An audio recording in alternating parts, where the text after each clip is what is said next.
Majelis Hakim Pengadilan Tipikor Palembang Jumat 19 November 2021 menjatuhkan vonis kepada Edi Hermanto, mantan Ketua Panitia Pembangunan Masjid Sriwijaya dan Syarifuddin MF, Ketua Panitia Divisi Lelang Pembangunan Masjid Sriwijaya, terdakwa dugaan kasus korupsi pembangunan Masjid Sriwijaya dengan hukuman masing-masing 12 tahun penjara.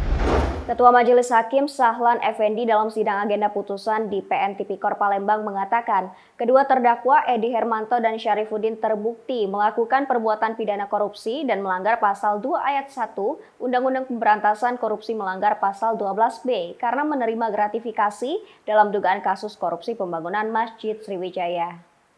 Kedua terdakwa dinyatakan terbukti secara sah dan meyakinkan melakukan korupsi untuk memperkaya diri sendiri, orang lain atau korporasi. Selain 12 tahun penjara, keduanya dihukum membayar denda 500 juta rupiah subsidiar 4 bulan kurungan.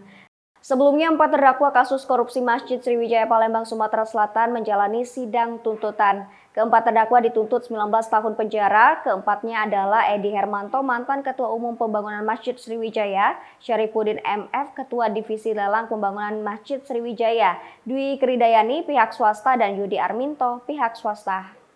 JPU mengatakan jika 1 bulan setelah putusan berstatus inkrah, para terdakwa belum membayar, harta terdakwa akan disita untuk dilelang dan hasilnya akan dikembalikan kepada negara.